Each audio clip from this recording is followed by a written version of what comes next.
Es live stream, got it. Bueno, voy a ya empezar. De hecho, ya se mandó la señal a YouTube y, bueno, en un momento inicia. Mientras, bueno, doy detalles, ¿no? Buenos días a todos los que están participando en esta plática del ciclo de energías renovables, ¿no? En esta ocasión pues tenemos el agrado de invitar a Tulio Arroyo Marroquín, de la compañía Viento.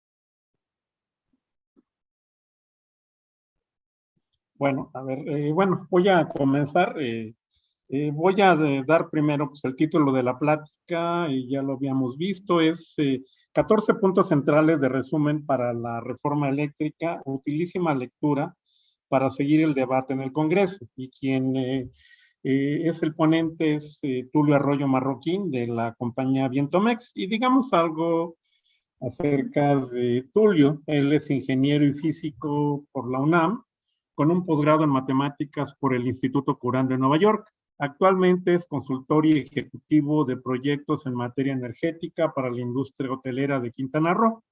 Es director general de Vientomex, Sociedad Anónima, DCB, empresa de eficiencia energética y energías renovables. También es presidente de Ombligo Verde, asociación civil, que es una organización social que con recursos propios defiende espacios públicos y áreas verdes en la ciudad de Cancún, Quintana Roo. Bueno, dicho esto, pues no nos queda más que pues, agradecer a Tulio y darle la palabra. Adelante, Tulio. Muy bien.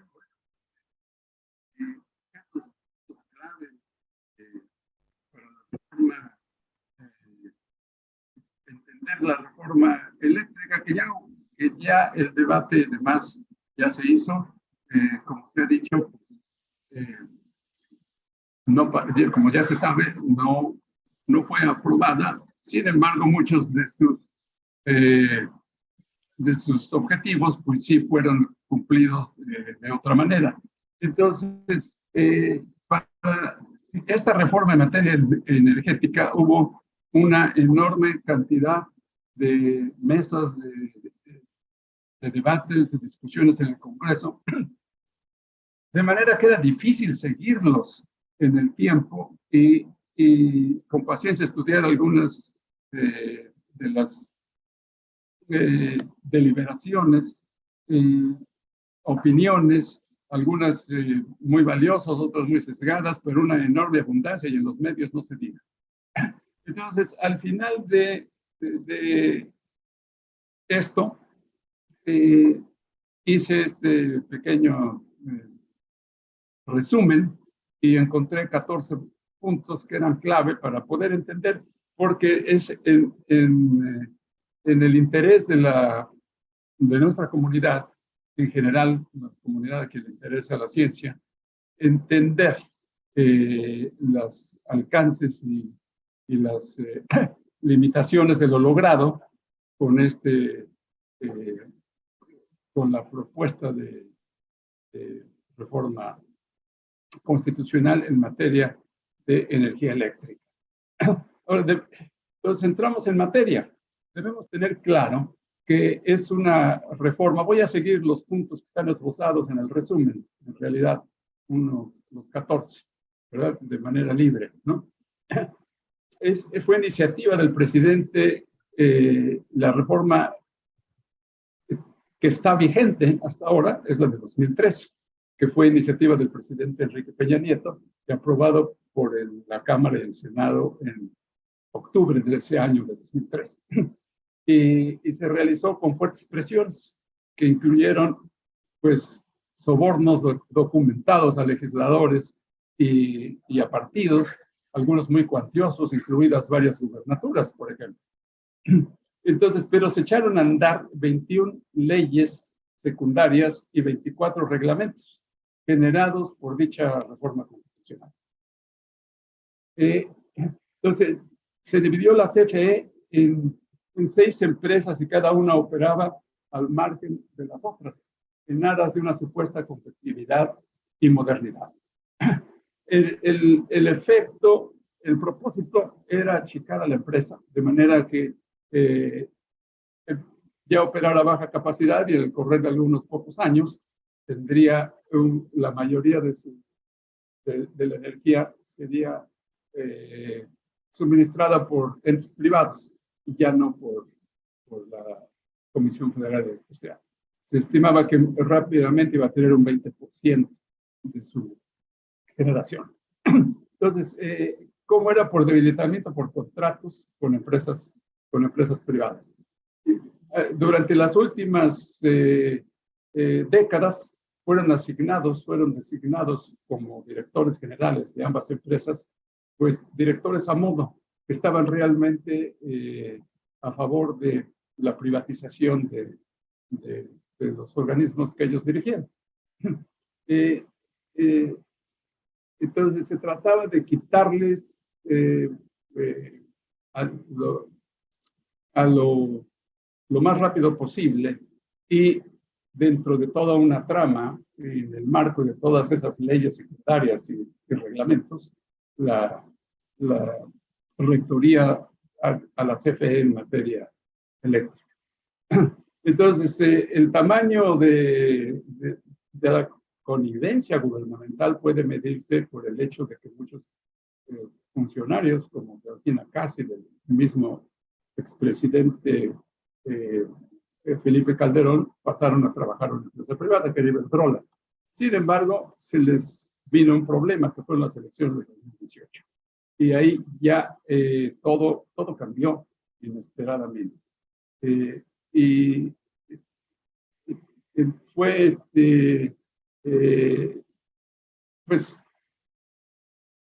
vinieron muchas presiones para que la CFE se pudiera, o sea, por parte del gobierno, para recuperar algo, porque ya la CFE ya se veía pues, muy debilitada por las circunstancias, ¿no? Ya son, desde que se generaron todas las leyes y reglamentos, pues ya habían ocurrido varios años. Entonces, hay muchas cosas que están anotados en los puntos. El primero es mencionar otros países que son de importancia muy directa para nosotros, como es Francia, que tiene su empresa Electricité de France, que es una empresa icónica de generación y distribución eléctrica. El gobierno francés tiene el 83.6%. Sería impensable que privatizara Francia su empresa emblemática a favor de empresas extranjeras. Sin embargo, por las presiones que tuvo de la Unión Europea, sí vendió el 16.4% de los activos y no más. Su capacidad instalada es bastante más grande que la de nuestro país. La capacidad instalada en megawatts de Francia es de 137 megawatts, en contra de unos 90 que tiene nuestro país. Gigawatts, capacidad instalada. Entonces, se ve que sería, si comparamos con Francia, resultaría una tontería si ellos no lo han hecho, que son una potencia industrial, una potencia cultural, y no privatizaría su energía eléctrica. ¿Por qué lo íbamos a privatizar nosotros? Y el otro ejemplo que tomo es el opuesto, que es España, que toda su energía eléctrica ha sido privatizada y muchas de las empresas que están aquí son de allá. Iberdrola principalmente, Enel, que es originalmente italiana, también entre las dos tienen la mayor parte de la energía eléctrica española, tanto la distribución como la generación. Entonces, esta comparación con Francia nunca apareció en los debates, era muy, muy extraño. Sería importante haberla sacado, pero nadie se ocupó aparentemente del caso algo. Sin embargo, vamos a la parte de tecnología. Siempre se quería hacer creer que que nuestra empresa nacional produce energía sucia y las empresas privadas limpia. Es una mentira completa porque las empresas privadas producen casi toda su energía, el 82%, con energía fósil. Y solamente un 18% de su producción es eólica y fotovoltaica. Así que incluso en materia de energía renovable, la CFE ahora todavía supera a las empresas privadas, porque tenemos pues, la hidroeléctrica, la maremotriz, la térmica, además de poquito de la eólica y fotovoltaica. Entonces, y a pesar de que reglamentos amañados impiden operar a las hidroeléctricas, que sería 100% de energía renovable. Entonces, además, había el mito de la generación con carbón, ¿no? Que se generaba, que la CFE generaba con tecnologías sucias como el carbón. Y eso es verdaderamente absurdo. Sin embargo, mucha gente se iba con la finta y lo creía. De casi 300 plantas que tiene la CFE, solamente 3 son de carbón. Ahora, quienes sí utilizan el carbón muy intensamente son países industriales, como es Estados Unidos, que tiene 240 carboeléctricas, Alemania tiene 63 y China tiene más de 1000. Y México solamente 3. Así que era un absurdo decir que a los ambientalistas de ocasión que se generaba con carbón, ¿no? Ahora, en tanto costos también había, es un punto muy importante, porque si bien por unidad aislada, ¿verdad? El kilowatt hora que se compra en las subastas, que se ofrece, en efecto, es de menor costo el fotovoltaico y el eólico, pero son energías que no tienen respaldo, que no tienen, es decir, las empresas fotovoltaicas y eólicas no tenían su respaldo para generar cuando no hubiera sol o viento, ¿sí? Y tampoco manera de almacenarlo, aunque hay maneras de almacenarlo, pero también es muy caro. Entonces, por eso era que dicen, pues es la más barata, y en realidad era un truco porque la CENACE, que es el Centro Nacional de Control de la Energía, las subía a la red antes. ¿Por qué? Porque se decía que eran más baratas, pero no se tomaba en cuenta que era la CFE la que respaldaba, dada la carencia de almacenamiento y de respaldo de ellos. Entonces, ahora, ¿cómo fue que la CFE se comprometió a suministrar la energía que faltara cuando estaban fuera de servicio las fotovoltaicas y las eólicas? Bueno, pues para eso eran los directores generales, para firmar esos convenios y contratos completamente indebidos. Y además firmaron, se comprometieron a transmitir lo que se llama el porteo de energía a un costo bajísimo, que no tenía nada que ver con los costos reales. Entonces, en esa situación, pues cada vez estaban mejor las empresas privadas a costa de la Comisión Federal de Electricidad. Entre las leyes más importantes, las 21 leyes secundarias, estaba la LIA, Ley de la Industria Eléctrica, que es, y que el gobierno actual estaba en la libertad de promulgar una nueva, y así lo hizo. Entonces, en el mes de marzo del 2020, el gobierno federal promulga la nueva LIA y entra en vigor, para entrar en vigor. Y claro, entra, pero inmediatamente lo ven como una amenaza, porque realmente sí lo era, ¿Por qué? Porque establecería una tarifa justa para el porteo y también porque se iba a revisar los contratos para los productores independientes de energía, que se hicieran de tal manera que conviniera a la CFE. Bueno, pues lógicamente todas las empresas privadas de generación, eólicas, solares y de autoabasto, cogeneración, solicitaron amparos contra la ley. Acumularon 362 solicitudes de amparo y le concedieron a 2 jueces, jueces de distrito, en materia de los juzgados de distrito, en materia de administrativa con especialidad en competencia económica, concedieron 217 suspensiones definitivas y desde luego con esas sí detuvieron a la LIA, la ley de la industria eléctrica.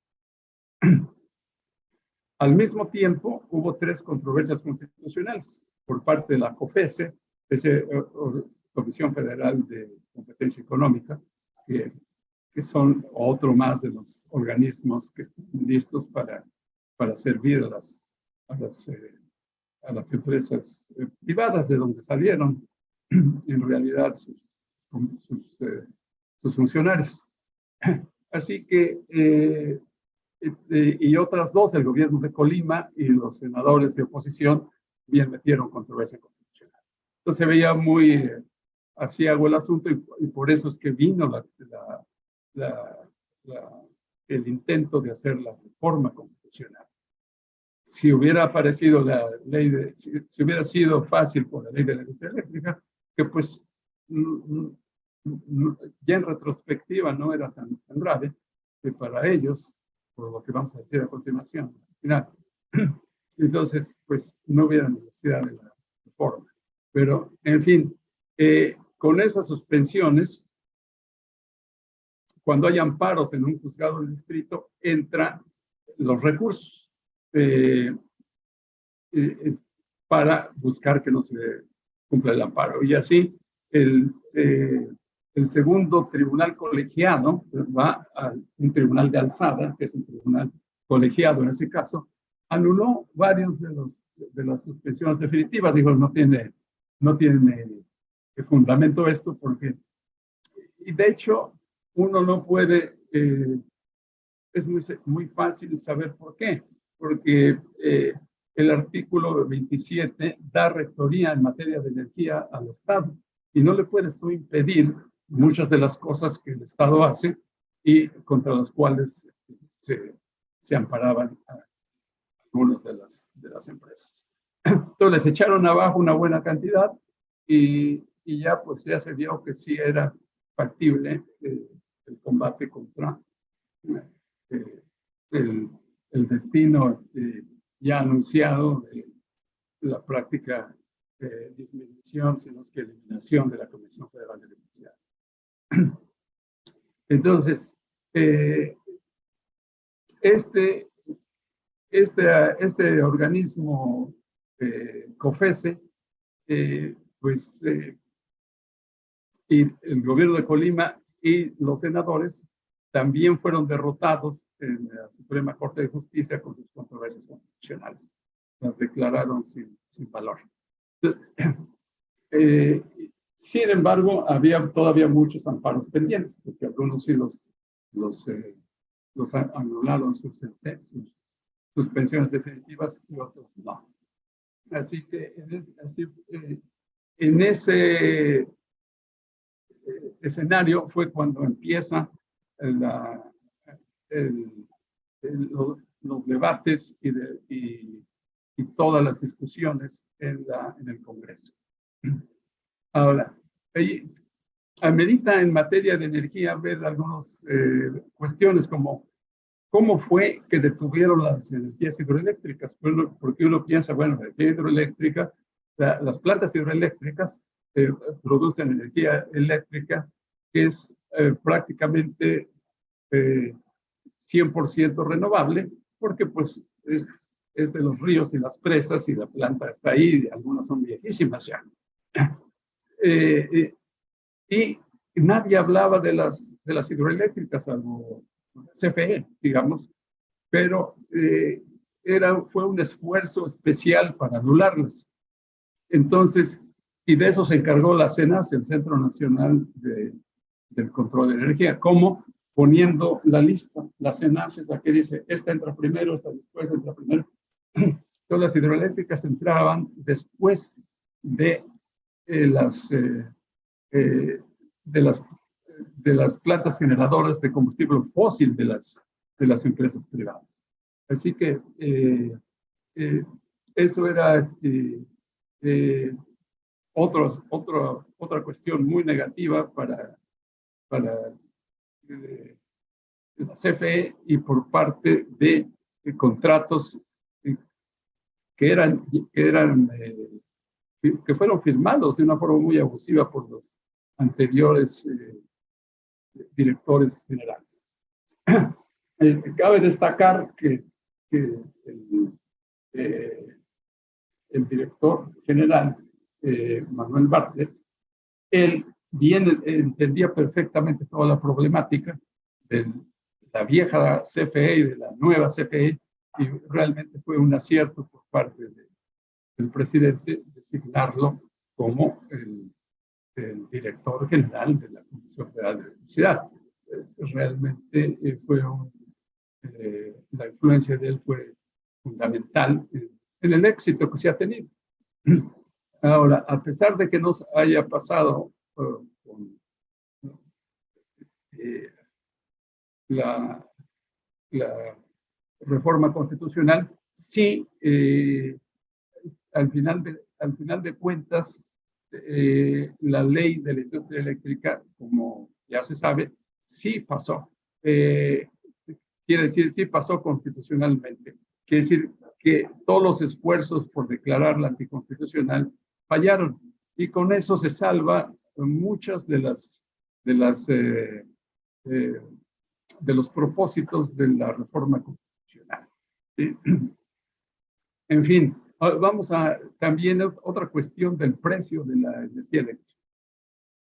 Ahí es muy importante porque realmente la energía eléctrica, las tarifas, que son muy complicadas, las tarifas industriales, hay muchas para cada zona del país y para cada categoría de consumidor.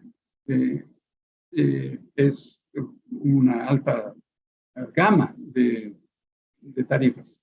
En el caso de la que se usa en la industria, por ejemplo, la industria hotelera de Quintana Roo, que es una industria considerable, no ha subido la energía eléctrica.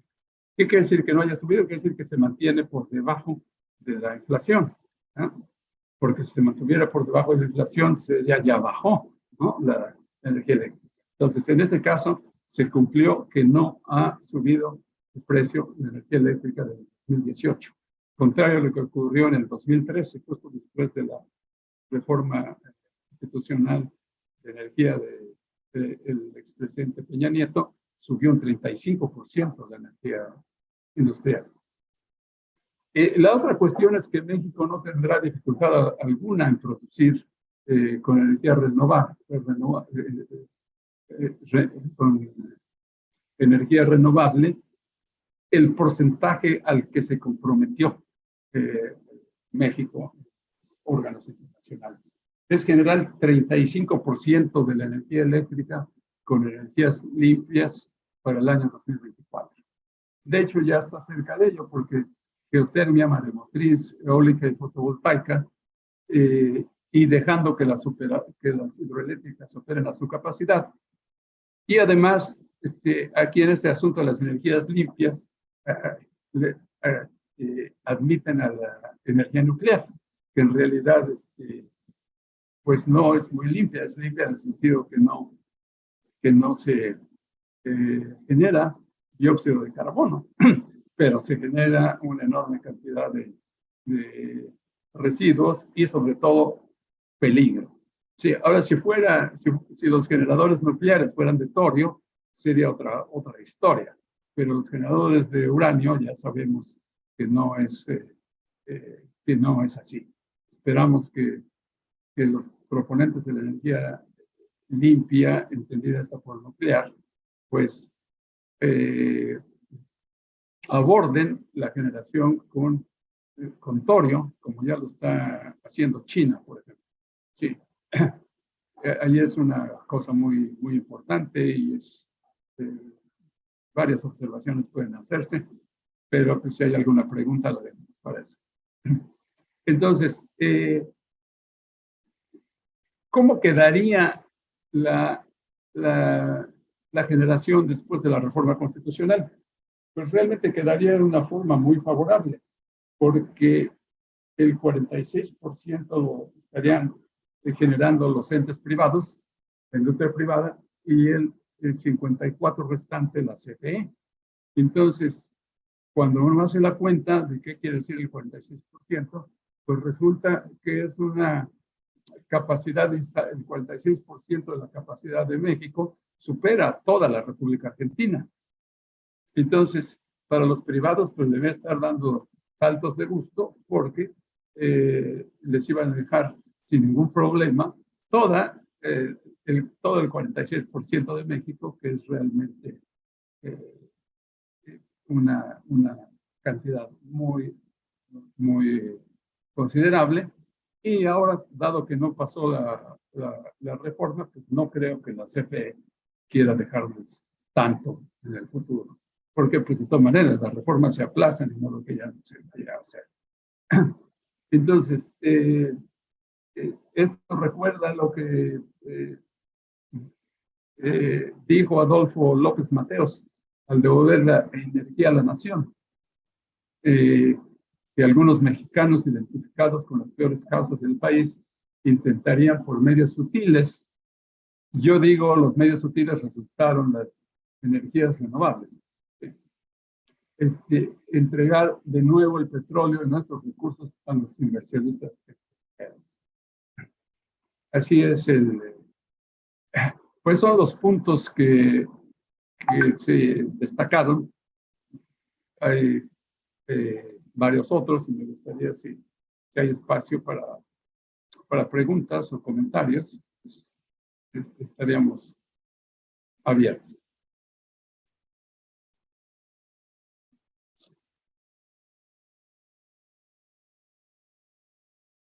Así es. Ya está, terminó la exposición. Bueno, Tulio. Sí, ¿me escucho? Sí, nada más pregunta, ¿ya acabaste tu exposición? Sí, hasta ahí, los restos serían preguntas y... Bueno, media hora. A mí me gustaría, pues, por ejemplo, ya que sobró tiempo, comentar acerca del torio y del uranio, ¿no? Que es una cosa interesante. Bueno, si quieres dirlas en este momento, por aquí hay una pregunta, te la paso, si quieres, te expone esto que vas a adicional y luego te mando las preguntas. ¿Sí? Sí, dime. No, entonces, bueno, decía que si querías decir algo más, pues dilo en este momento mientras llegan más preguntas. Bueno, que siempre es muy importante saber, sepa la comunidad científica lo que ocurre con la energía. Y ahora, para nosotros es muy importante el resultado de la reforma constitucional, porque de ahí se desprenden investigaciones, se desprenden toda la política científica y la política económica que esté relacionado con la industria eléctrica. Y es muy, muy importante. A mí me recuerda cuando en 1973, cuando se iba a decidir en Estados Unidos por la clase de generación de energía eléctrica que iban a tener, y la idea era hacer algo así como 1000 plantas de fisión nuclear. Y hubo varios científicos, entre ellos uno muy connotado, Alvin Weinberg, que estaba al frente del Oak Ridge, de los laboratorios Oak Ridge, que se pronunció absolutamente en contra de la energía nuclear, por sus razones que daba. Una era de que era imposible pensar que algo que necesita enfriarse con agua, que nunca iba a fallar, ¿sí? Y la otra era, bueno, porque con la energía nuclear basada en el uranio, pues hacen armamento nuclear. En cambio, si proponía el torio, que era más adecuado, porque no había peligro, no usa agua, sino que usa sales líquidas y tampoco salen como productos complementarios armas nucleares. En fin, el resultado fue que en 1973 lo despidieron y siguió el rumbo de, ya sabemos, de energía nuclear basada en el uranio. Y curiosamente surgió el 3 Mile Island, Chernobyl y luego Fukushima, y en todos fallaron con el agua. Fue lo que estuvo en la raíz de la falla. En fin, lo menciono que es la comunidad científica de entonces debería de haber presionado más para tener torio y no uranio. El mundo se vería diferente. Bien. Esta era pequeña observación. Y así también aquí tenemos que tomar mucho interés en que la energía eléctrica vaya por el rumbo que signifique progreso para la ciencia, progreso para la tecnología, progreso para todos. Y no que vengan las empresas extranjeras, las que son esencialmente financieras, a decir cómo le va a hacer. Ahora Bueno, sí. Sí. Entonces, mira, tengo, de hecho son tres preguntas, o bueno, son tres comentarios, preguntas de la misma persona, y te las voy a pasar. Carlos Gael Ortiz Solano dice, pregunta 1, si bien la política de transición energética a partir de la reforma de 2014 delegó la hidroeléctrica al despacho en última instancia, argumentando la continuidad y factibilidad. Bueno, sí, continúo, dice, sobre la energía hidroeléctrica. Se abre la llave y se obtiene energía. ¿Cuál sería la forma de incluir la energía solar o mareomotriz o geotérmica? Bueno. Puedes hacer. La forma de incluirla, ¿en dónde? Pues sí, el uso de las energías, ¿no? O sea, Bueno, dice, pues como se está, se está haciendo ahora, se está usando extensivamente. Ahorita casi la discusión que era por las grandes plantas, pero esa es una sola. También hay energía distribuida, que son con pequeñas instalaciones eólicas y pequeñas instalaciones solares.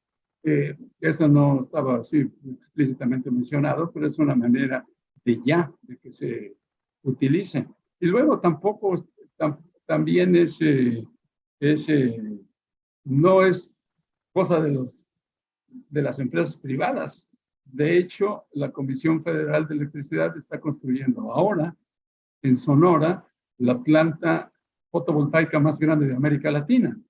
Está en construcción y así es. No tiene nada de raro. Digo, pues es como Electricité de France. Es igualmente muy versátil en todas sus su variedad de generación, de distribución, de producción. ¿Sí? Así debe ser la CFE, ¿sí? Así que yo no le veo ninguna problema, se está haciendo ya. La cuestión está en que se haga bien. Sí. Bien. Mira, bueno, venía una tercera parte de la pregunta de Carlos Cael Ortiz, ¿no? Dice, es decir, cómo aprovechar las energías intermitentes sin perder el cinturón de seguridad para el abasto que representa la energía hidroeléctrica.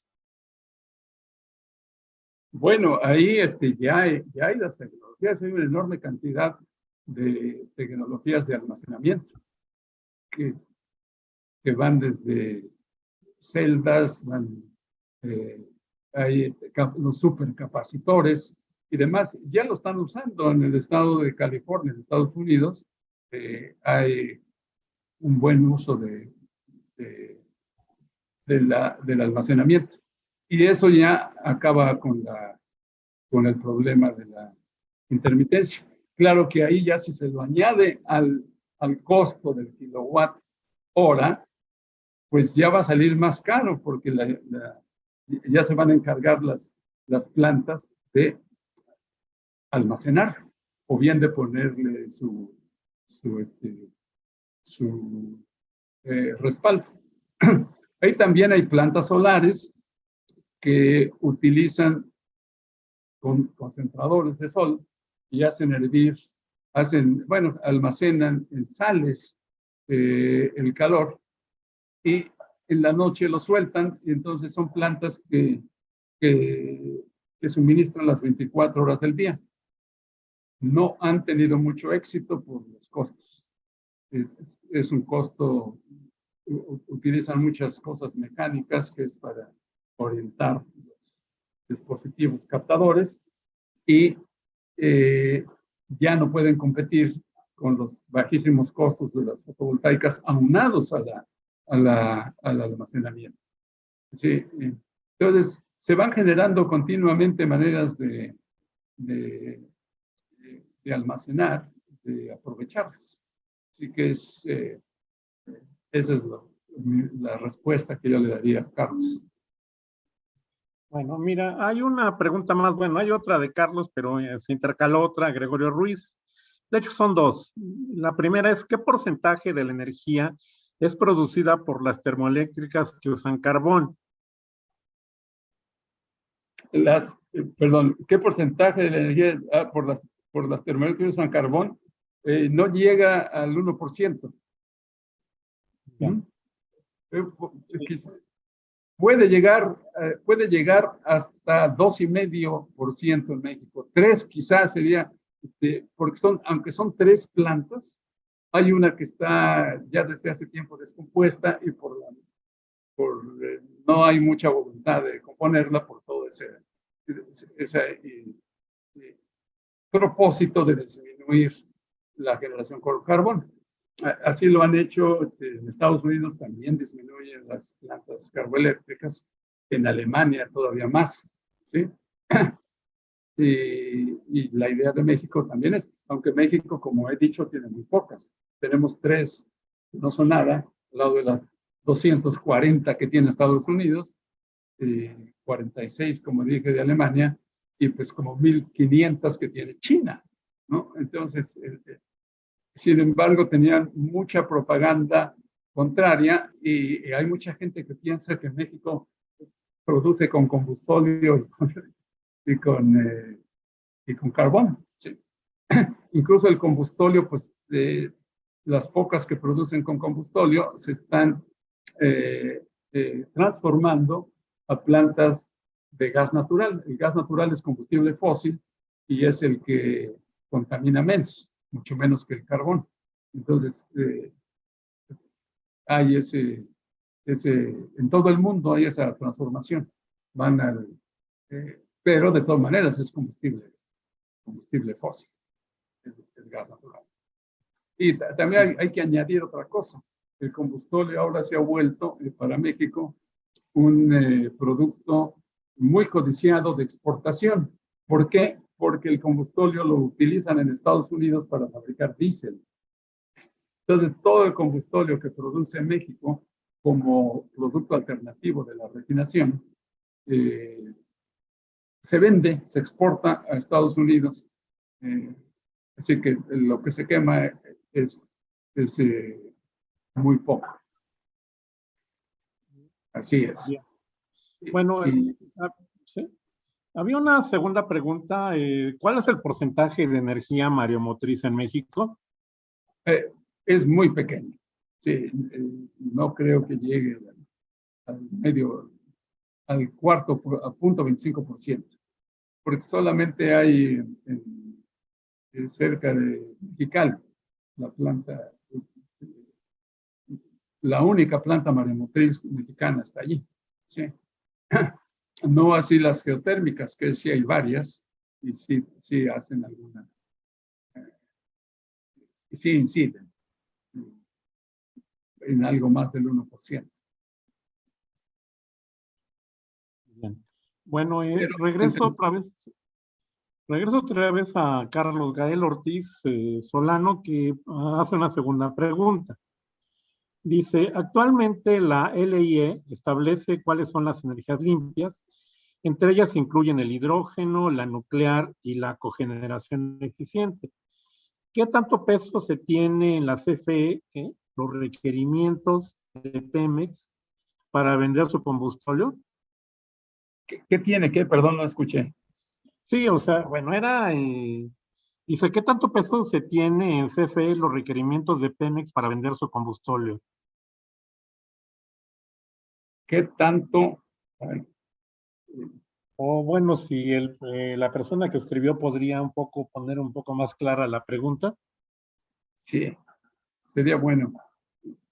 Es Bueno, creo que tiene que ver con lo que expliqué, el combustóleo, pues ahora, como producto de la refinación, se lo vende a la CFE o lo vende directamente la Pemex, lo vende directamente a Estados Unidos, que es lo que está haciendo actualmente para las refinerías de ese país, y lo transforman a diésel.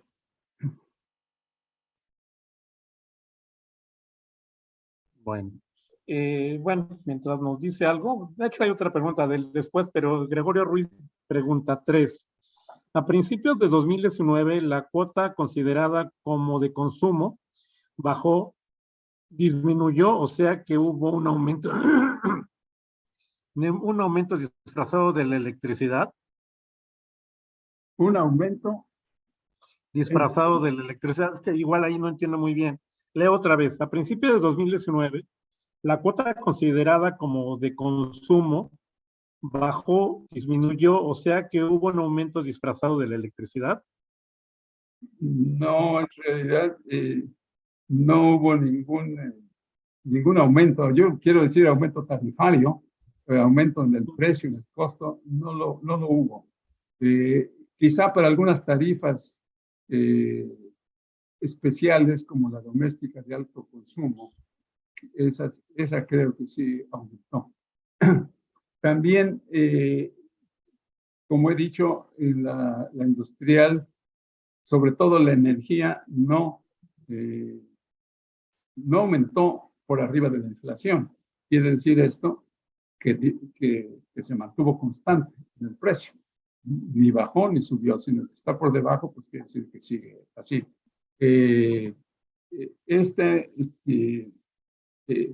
Claro, en materia industrial no nada más es energía. Hay algo que se llama la demanda.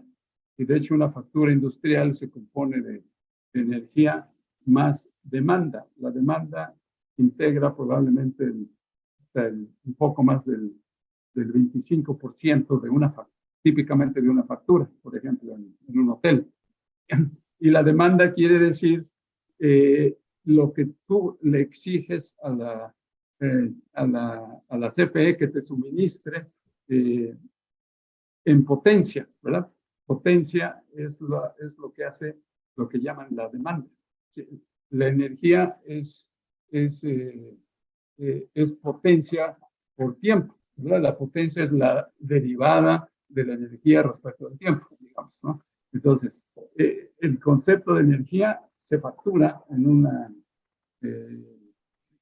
una factura industrial y se factura la potencia, sobre todo en las horas que se llaman las horas críticas, las horas pico, que son 2 o 4 horas dependiendo de la época del año, y ahí siempre están atentos a ver cuánto conectas. Entonces, en una industria, pues se cuidan de no conectar demasiadas máquinas en la hora pico, para que no haya una cuenta muy grande de demanda. Pero sí, entre las dos no ha subido más allá de la inflación en muchas de las industrias. Bueno, en todas las industrias. Realmente, donde ha sido así es en 100% es en la industria hotelera del estado de Quintana Roo, que utilizan máquinas para aire acondicionado, plantas de encenderse y demás. Y algunas pues se tienen que utilizar a la hora pico, que es una escapatoria, y las que no, pues se utilizan en horas que no sean pico. Bien, bueno, continúo otra vez con Carlos Gael Ortiz Solano. Tiene dos preguntas, puso más dos mensajes. ¿Se puede considerar que vale la pena retrasar la transición de CFE para beneficiar a Pemex? ¿Y qué tan factible es que Pemex consuma su propio combustible mediante procesos, dice CCUSP? Bueno, Pemex,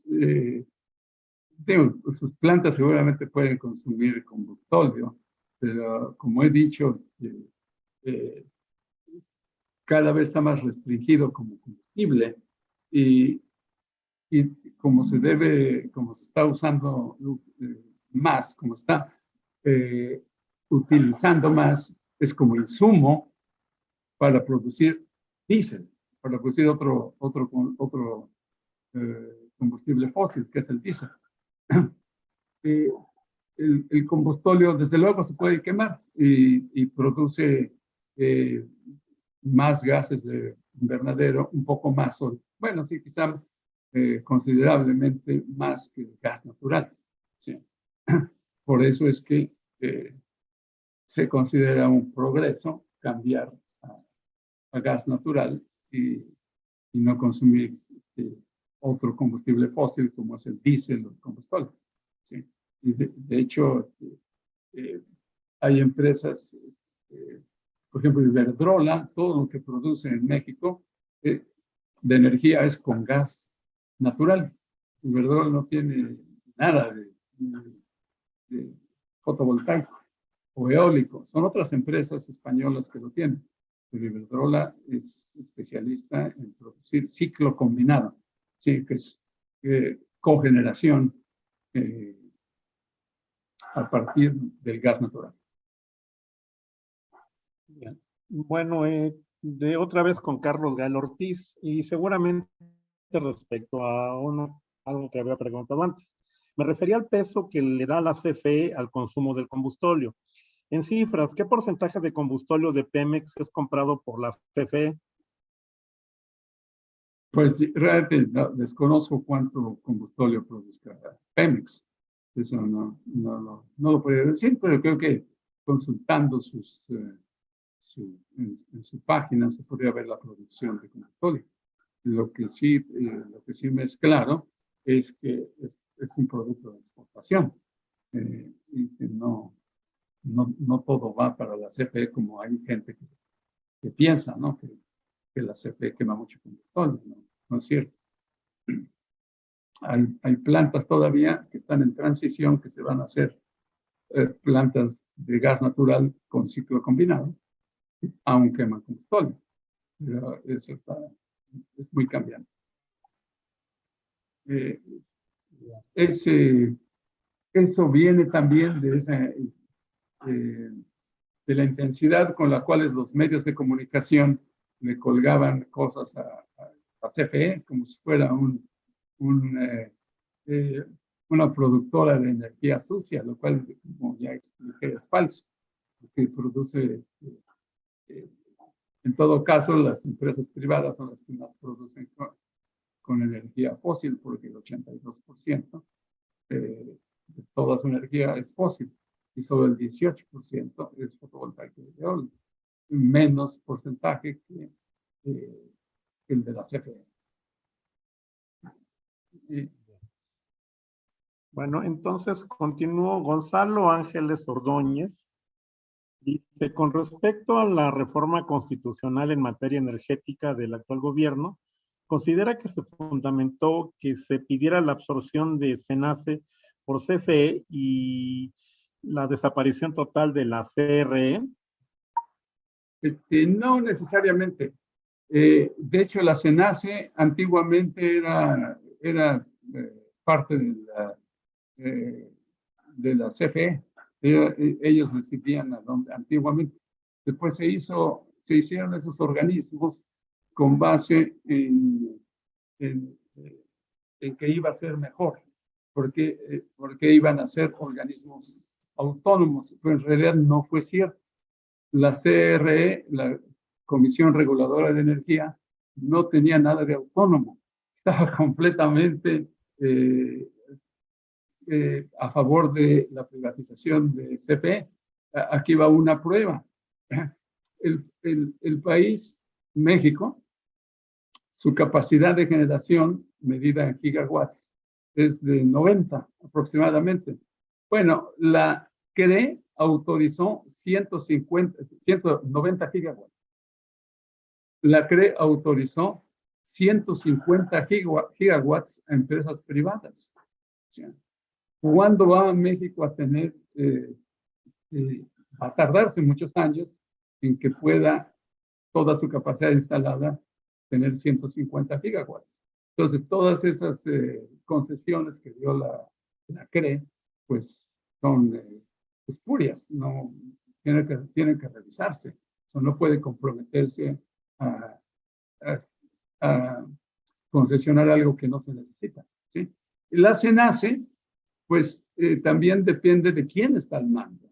La SENACE actual ya no está tan terrible como estaba antes, pero la SENACE emanada de la reforma del 2013 de Peña Nieto, pues puso en séptimo lugar, ¿verdad? Primero entraban las empresas en determinado orden, ¿verdad?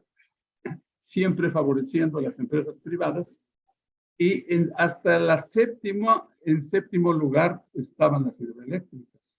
Es una aberración porque está uno preocupado por energías renovables o limpias, pues ¿qué más quiere uno que una hidroeléctrica? Es absolutamente energía renovable. Se llenan las presas con los ríos, se deja que circule, pasa por la turbina y un río es renovable, igual que la energía que produce, ¿sí? Pero entonces se nace porque la ponía hasta el séptimo lugar. Bueno, ahí se ve que no había criterios que favorecieran a la CFE en la SENACE. Sí, o sea, eran falsos órganos autónomos, igual que la CRE o igual que el COFESE. ¿Sí? Digo, en ningún lado de la Constitución existe el derecho a la competencia económica. No, no hay tal cosa, ¿no? Digo, son cosas que se dan del funcionamiento de la economía, pero ya una comisión que se dedica a poner amparos en contra de órganos de gobierno, pues ese es un órgano malentendido, que no es una comisión federal de competencia económica, es otra cosa que le quieran llamar, pero de todas maneras así le llaman. Bueno, Así es, tanto, esa es mi respuesta para la cena, y la pregunta relativa. Bueno, sí, igual de Gonzalo Ángeles, pregunta, es interesante la pregunta, ¿cómo se compara el torio con el uranio en cuanto a la cantidad y radiactividad de los desechos?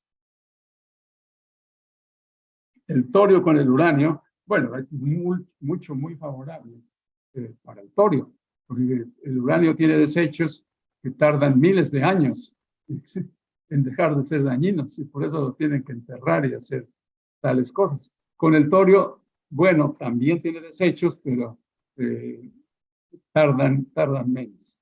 De todas maneras, tardan mucho, ¿no? Pueden tardarse 100 años o más, ¿sí?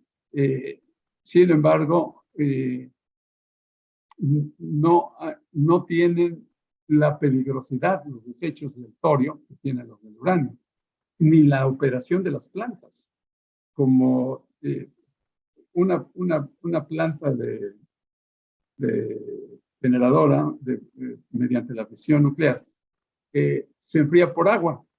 De hecho, es una manera muy inconveniente de hervir agua, una planta nuclear. Y es muy inconveniente porque pues, es la manera, lo único que hace es hervir agua, producen vapor y el vapor mueve las turbinas de gas operadas con vapor de agua que generan energía eléctrica. Así es con todas, sea Laguna Verde, Fukushima, todas son así.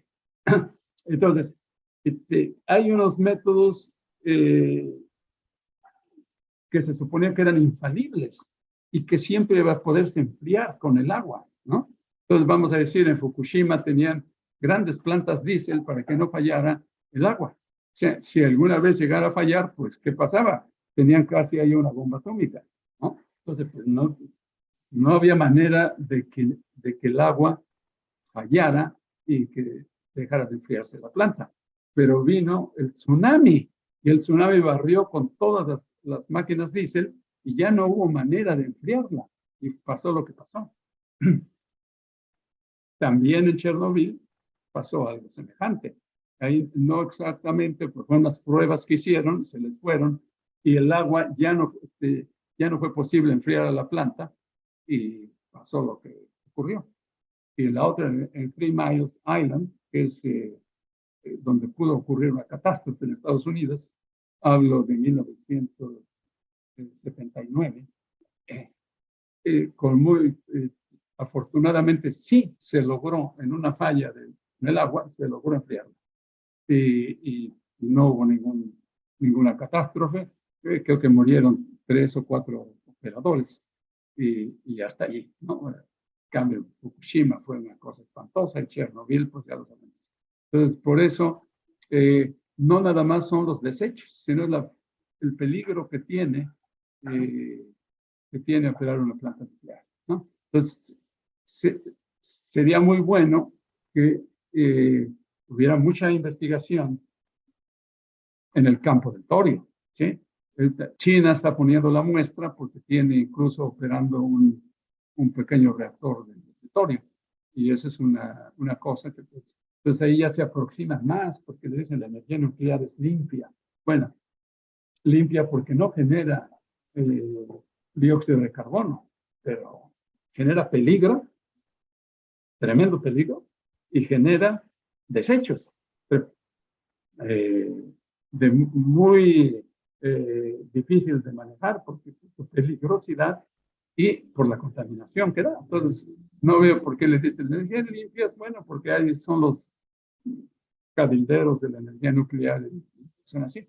Pero yo creo que el torio abre una gran posibilidad para generar verdaderamente energía más limpia de forma nuclear. Claro que sí. Otra desventaja que tienen las plantas nucleares es que en general son de baja capacidad. Vamos a decir, si México produjera su energía con plantas nucleares, que son de un poquito menos o poquito más de 1 gigawatt, pues necesitaríamos unos 90 plantas nucleares para tener la capacidad instalada que tenemos, ¿no? Tenemos una que es como de 1.4 gigawatts, que es la de Laguna Verde. De hecho, el proyecto de Estados Unidos de 1973, por el cual Nixon, el presidente Nixon, despidió a la persona que dije, a un físico, pues, Peter Weinberg, por su oposición a las plantas nucleares, planeaban tener 1000 generadores, plantas de generación eléctrica nucleares. Y pues 1000 es una enorme cantidad. Digo, desde luego que no las tienen. No tienen ni remotamente esa cifra. ¿Por qué? Porque pues ya se dieron cuenta que era muy caro por todas las medidas de seguridad que hay, por toda la inversión que hay en planta, y pues ya no eran competitivas. Sin embargo, pues hubo su momento en que sí lo eran, y de todas maneras hay países que siguen construyendo plantas, y notablemente es Francia. Francia tiene la mayor parte de su energía, lo genera nuclear, y ya lo hacen con un costo muy aceptable, y está sumamente evolucionada su tecnología. Entonces, y eso pues al estar en ese país tan evolucionado, pues casi también en todos, porque la tecnología se difunde. Entonces, sin embargo, aún no es muy competitiva si tienes otras alternativas.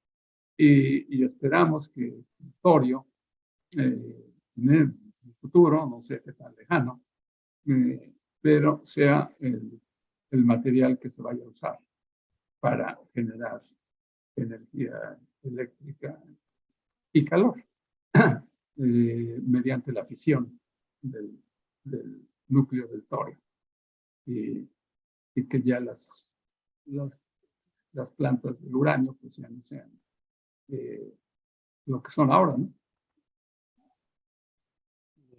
Bueno, de Gonzalo Ángeles, otra vez, bueno, es una pregunta. ¿Cómo podríamos contactar a Tulio Arroyo Marroquín?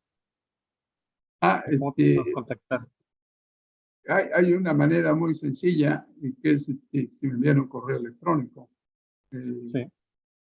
Por ejemplo, si envían a tulio.arroyo, ¿no? Escribiendo bien arroyo con Y, @ luego el nombre de mi empresa, que se llama Vientomex, y ya, .com.mx, tulio.arroyo @vientomex.com.mx, y con mucho gusto. Estoy poniendo el correo en el chat, ¿no? Para que lo puedan consultar. Perfecto, ok, magnífico. Sí. Entonces, esa es la manera, de mandarle un correo electrónico, ¿no? Claro. Y ya se pueden contactar con él. Así es. A ver, algo más. Carlos Gael Ortiz Solano dice, le agradezco mucho al expositor traer a la discusión en el ambiente científico problemáticas actuales nacionales, intercaladas con ciencia de frontera. Creo sería muy productivo. Bueno, de esos de él, luego de Raúl Suárez Parra, gracias por la información compartida. Bueno, esos son los comentarios y bueno, tengo por aquí una pendiente de Gregorio Ruiz y preguntaba cuántos en megawatts, pero se refería a, déjame ver, esto de, ¿cuál era? El porcentaje de energía producida por las termoeléctricas que usan carbón, que dar el dato en megawatts. Sí, ya quedamos en que es menos del 2,5% lo que producimos con carboeléctricas. Un porcentaje bajísimo al lado de Alemania o de Francia o de Estados Unidos o de China. Sí. Sí, bueno, yo nada más aquí un comentario, ¿no? Pues, bueno, al principio mencionabas la compañía francesa Electricidad Francia, ¿no? Yo me acuerdo, bueno, sí. Siempre cuando hacían propaganda en Francia decían EDF y la otra, la compañía Gas de Francia, ¿no? Pero bueno, resulta que bueno, la capacidad instalada es mayor que la de México, ¿no? Me llama la atención porque, Sí. o sea, a nivel de población, Francia tiene la mitad de población que México, ¿no? Anda por 60 millones de habitantes. Así es.